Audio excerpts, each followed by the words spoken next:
Yeah.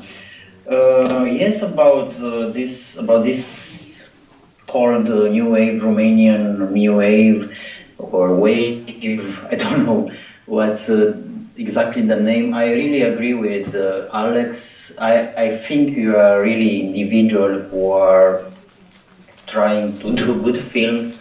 We are not collaborating so much as many people are thinking. Of course, sometimes for instance, for Illegitimate, I discuss a little, I send the film to Cristian Mungiu and I have a feedback when I was in post-production, in editing, to have a feedback. Sometimes we are sending, of course, scripts or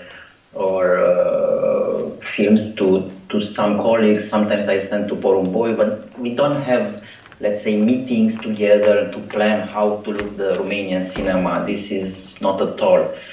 On the other hand, do you need time to translate or I can continue? No, you can continue in the... Okay.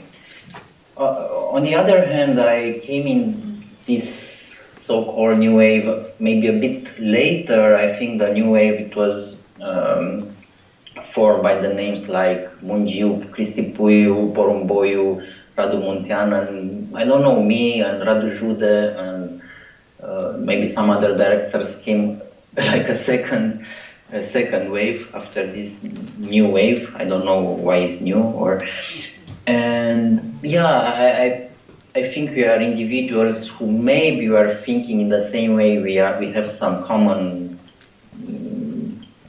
thoughts about cinema, but not coming from the school. Yeah, it's for me very interesting that it's still such. We are producing good films, at least in festivals. I don't know, it's very difficult, on the other hand, to be distributed worldwide, and it's a miracle to have 2 films now, my last 2 films in Italy, and thanks to Lab 80. And about Adrian Titieni, actually, I worked with him since from my first feature film called Picnic, or Hooked in English. It was released in Venice in 2008. It was premiered in Venice, not distributed in Italy. So I worked since from my very first films, and also from the short film called Waves that was in Locarno. So we had a long history together, and we are friends, and it's a really good actor, so why not to use him as much as possible, even for independent project like Illegitimate, when he came in this project for free with passion and love to work again together. So it's just a matter of fitting and friendship and nice working together. Ok. I will translate it into Italian then. Sure. Quindi allora, per quanto riguarda la New Wave, lui dice appunto che non si tratta, in realtà appunto molto spesso ci si riferisce a questa nuova ondata di cinema rumeno, in realtà appunto sono un sacco di autori che lavorano,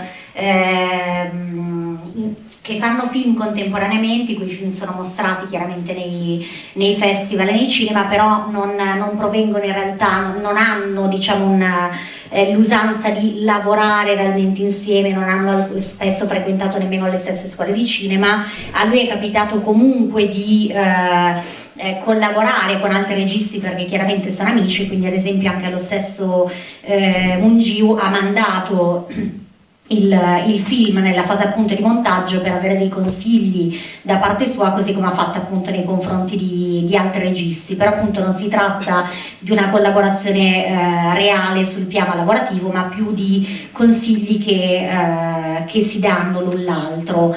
Tra l'altro appunto lui fa parte di una, tra virgolette, quella che chiama una sorta di seconda New Wave romena, nel senso che appunto i primi sono stati Puiu, Munteanu, Porumboiu, poi appunto sono arrivati lui e un altro regista come Radu Jude in un secondo momento, E appunto, come rimarcava, è molto bello il fatto che riescano, nonostante non facciano parte di un vero e proprio movimento concordato, a far partecipare i loro film ai festival, spesso vincendo e creando appunto quest'aura di nuovo cinema rumeno, e dice appunto di essere anche molto felice che il suo film sia riuscito ad arrivare anche nelle sale italiane, distribuito dalla 80, così come FIXEUR che vedremo dopo.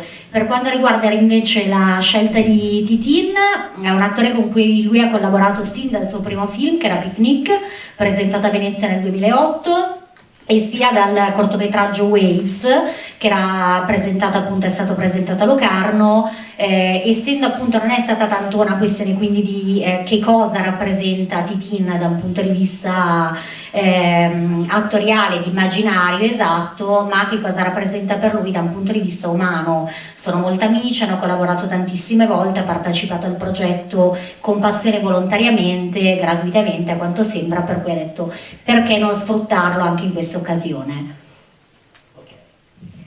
E ecco, un'altra cosa che a me incuriosisce è che molto spesso quando in Italia si pensa al cinema rumeno si tende a leggerlo in chiave metaforica.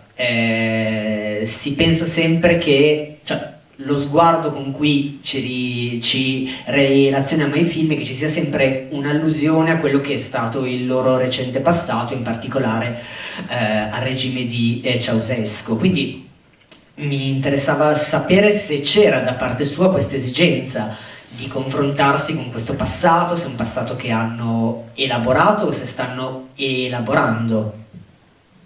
Okay, so the other question is also speaking about Romanian cinema as entirely. In Italy, we kind of tend to read Romanian cinema as some sort of metaphor, tracing eventual references to Ceausescu's regime. So, do you feel the need to come to terms with the recent past of Romania and the dictatorship?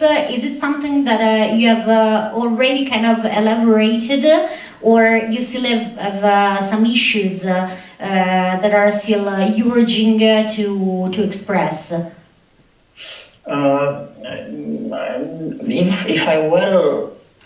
I'm not wrong, maybe Illegitimate is my only film that has some connection with direct connection with Ceausescu's times. It was not the main purpose when we started the film to talk about communism. For me, it was much more to talk about moral issues, moral dilemmas that I have. So it was more about this issue about abortion. But of course, if I'm thinking to the Romanian cinema, and of course I had this question many times, I think because all this generation of directors who are part of this new wave of Romanian cinema, somehow we spent a lot of time or part of our life in communism, and I think we have, and I have my own dilemmas about what happened there, how my parents collaborated or not collaborated with the regime, why they accepted or not to live in this dictatorship. So, and also talking about Illegitimate, I had this question. I never talked with my parents, not about to judge them if I was or not a wished child, a child that they wanted to have, because it was this law against the abortion was very strict, and I remember many things, how they sometimes I found like condoms in the drawer, and it was really forbidden. So I think many, and I know I have some people, friends that they know that it was like the second or the third child that are not wished children, and somehow this paradox that Ceausescu came with this law, and very bad law, I agree, but in the same time some people exist because of this law. So this is very, very schizophrenic, schizoidic things in my mind, and maybe in our minds, how the communist time influenced our lives, not only my life but all the Romanians' lives. And it's a question that we can put in any country that had this kind of regime. Okay, I will interrupt you just a second to translate. Sure. Illegitim, lui pensa che sia l'unico film in cui si è confrontato direttamente con il tema della dittatura.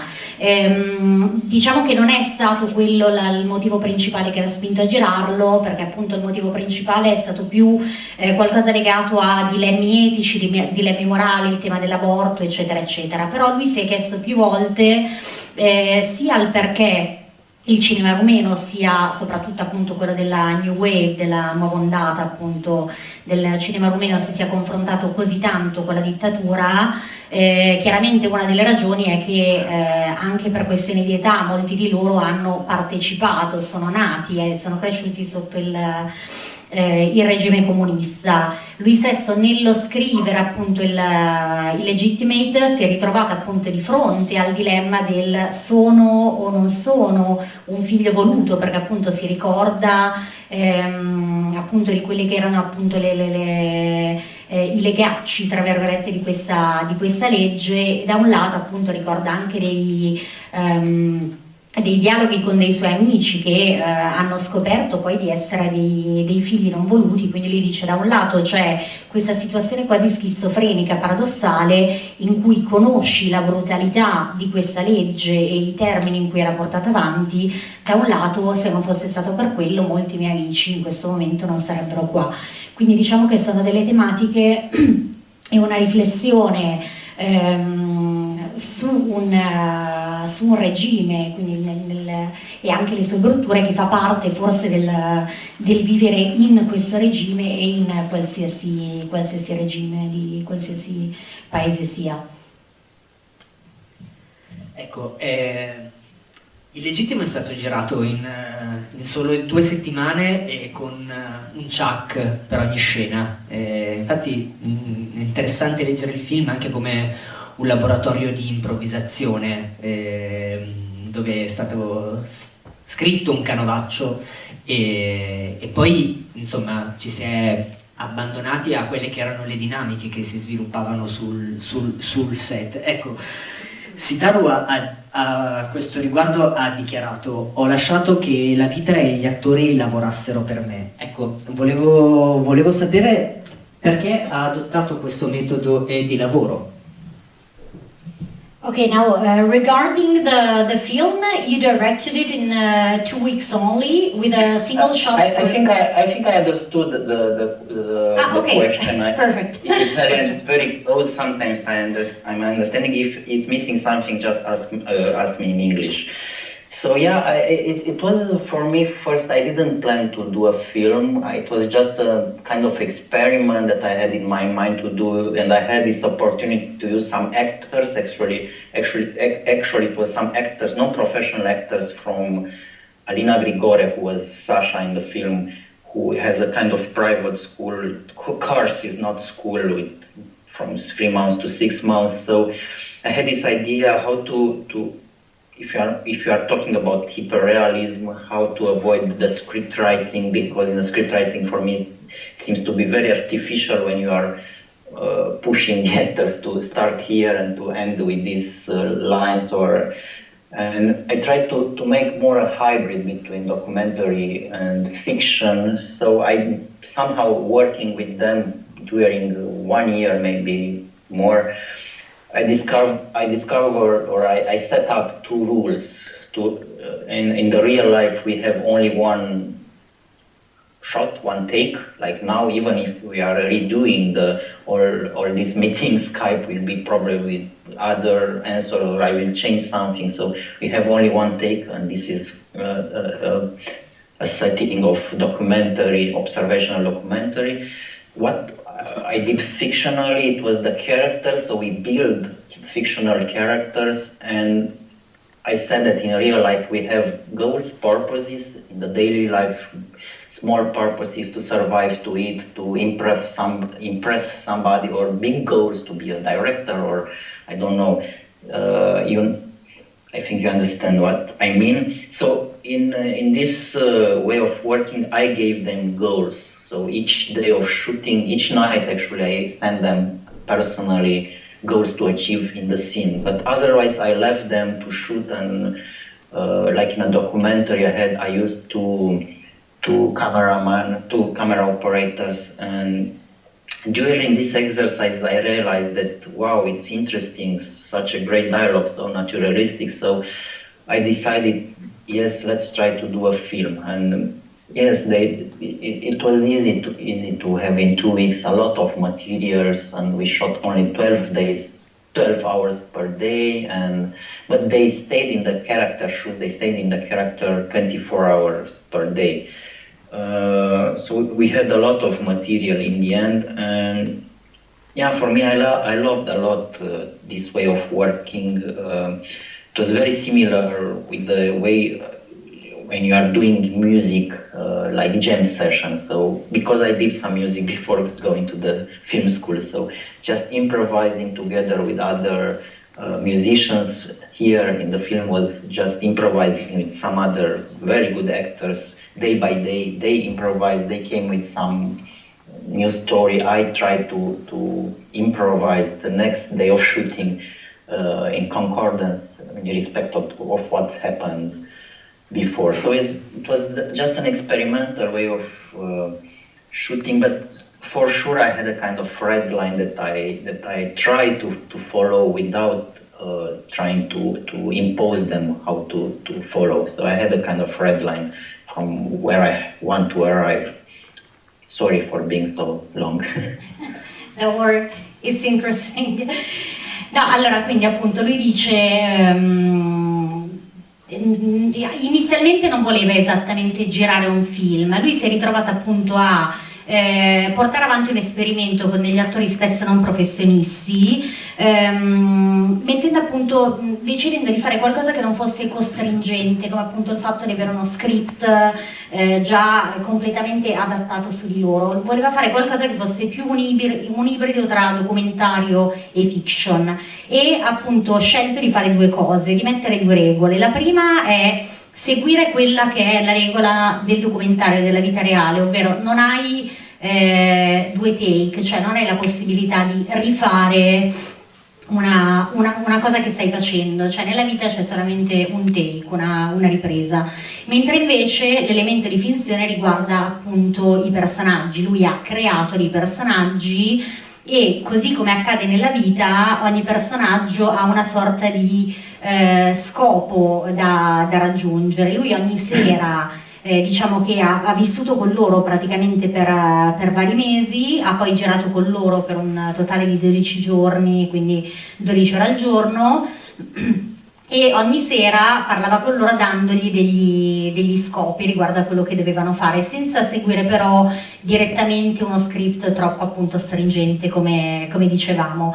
Avevano alla fine tantissimo materiale, è stato un esperimento molto interessante da un punto di vista produttivo, per cui alla fine lui molto contento ha detto va bene, a questo punto giriamo, facciamone appunto un film, appunto con la volontà di non imporre, ma cercando anche di cogliere quello che gli veniva dai suggerimenti stessi degli attori, che effettivamente diventavano attori 24 ore su 24, poi erano calati nella loro parte 24 ore su 24, anche se di fatto poi lavoravano solamente magari 12 ore al giorno. Se ci sono domande, fatene ovviamente, altrimenti io approfitto per una cosa che mi incuriosisce molto, che di Illegittimo ha curato anche un adattamento teatrale, e la cosa che mi incuriosisce molto è che per farlo si è confrontato con il VR, ha adoperato la tecnologia VR, quindi volevo chiedergli perché insomma la scelta della realtà virtuale a teatro, e se pensa di confrontarci anche col cinema. English, please. Yeah, sure. You've also curated a stage adaptation of the film using in a project that was realized with VR technology. Mm-hmm. So the first question is, why did you choose to do that? And do you think it would be interesting for you to use VR technology also in your cinema as well? Yes. actually the theater play is not based on the film. It's based on scene. As I said, I work a lot with the actors, some exercises, and 6 months before the shooting, Illegitimate, they just stayed 10 days in a house. I gave them this. It was the base of the technique of the method of the work for the shooting. So in one day, it was a long shooting, 1.5 hours. It was maybe the first scene of the film, but with some differences. And the theater play is just this first scene of the film when is this dinner or lunch, doesn't matter, and they have the fighting when the children finding out about the father, what he did in the communist, about abortion and so on, and it's 1.5 hours. The scene, it's only this dinner. It's a unit of time and space. Why VR technology? I had this idea about. I realized that the film is not about who is right or not right. It was more about our perception about the reality, how reality is an illusion or not, how distorted is our perception about our memories and about times that you never lived, like the children of Victor in the film. So I put on the stage, it's happening the same thing that it's happening in VR, and the public, the audience, the theater, they had the free will to choose where to look. And somehow the show is almost in parallel, but it's the same action, the same story, but it's in a way different. It's different, it's difficult to explain because a good example is, for instance, Sasha in VR. What you are saying in VR is very rational and calm. On the stage, what she's playing the same text in the same time, but she's drunken, very emotional, and the argument, you can feel how the perception of the reality is changed by of the mood of the character. And I hope that the audience and the theater play will feel at the end that how they have this experience of perception of reality, that it's so different, and it depends on the mood of the time, the emotional state of your mind. It's more about that. It's not any interest or other things from the film. Even the end of the end is somehow similar with the film. So you have to see the theater play to understand it. It's in a way different, so it's not based on the film. On the other hand, yes, virtual reality, I really bet on it, because if you see my first 2 feature film, Picnic, I already told you about that, Picnic, and the second, For Love with Best Intentions, it's shot in 2005, Picnic, and in 2010, and it's shot entirely from the point of view of the characters, so the actors are looking in your eyes. So I had this feeling since from 10 years ago, or maybe more, that I love to see, or to put the audience, the public from the cinema in the character shoes, so to feel the actors looking in your eyes, or to be somehow more the character. And I think the virtual reality is coming with this tool to immerse the public in the story. I know it's just at the beginning, but I bet all my money that will become much more in cinema. Of course, will remain some of what is now the cinema, but this immersion, it's something that we wanted, like people, audience, and that's why the sound evolved so much from stereo to surround system to be in the middle of action, if it's possible to be in the character shoes. Sorry. Quindi appunto lui dice in realtà per quanto riguarda l'esperienza teatrale non è una vera pièce teatrale che sia basata sul film intero. Lui diciamo un anno prima di girare il tutto si è trovato, appunto 6 mesi in realtà prima di girare il tutto, si è trovato per 10 giorni con gli attori che hanno poi preso parte sia al film sia alla pièce teatrale in una casa per cominciare a lavorarci. Appunto la pièce è basata, quindi è un'ora e mezza di pièce teatrale, è basata sulla prima scena del film, che è quella appunto del pranzo o della cena. Lui dice non c'è un riferimento in realtà temporale, quando appunto la famiglia, i figli vengono a scoprire quello che è stato il lavoro del padre, diciamo appunto quello che ha commesso il padre durante il regime di Ceausescu.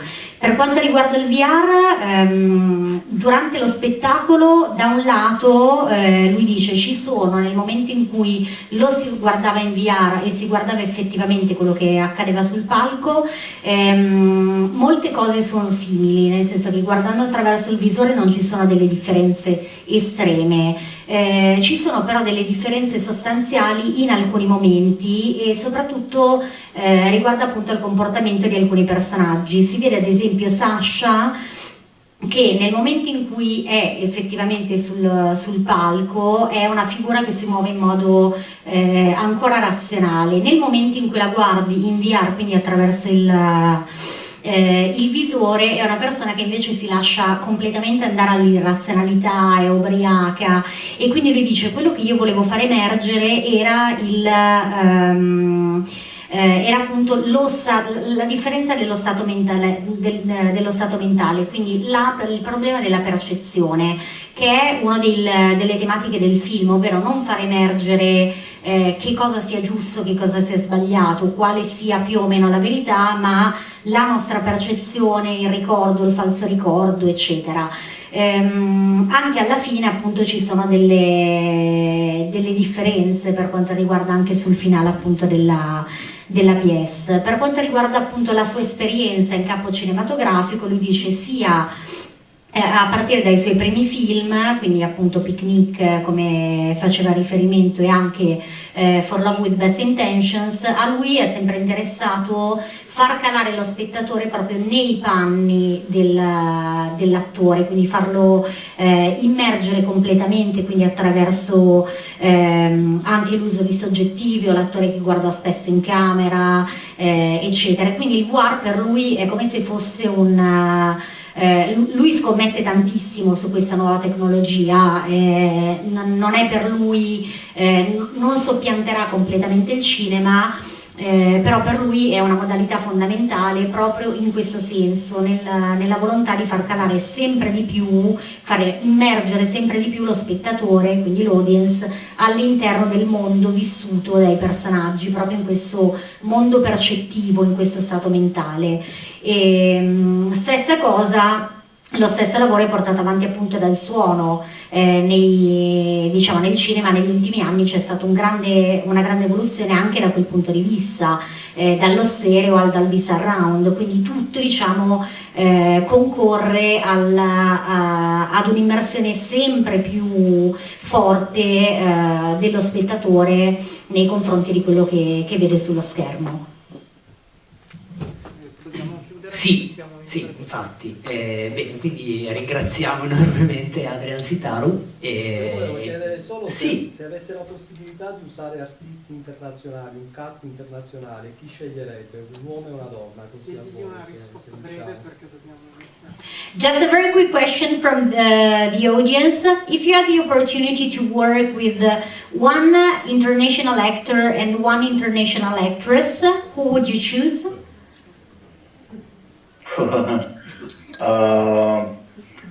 I'm thinking now for a project, and we are talking about Ethan Hawke, and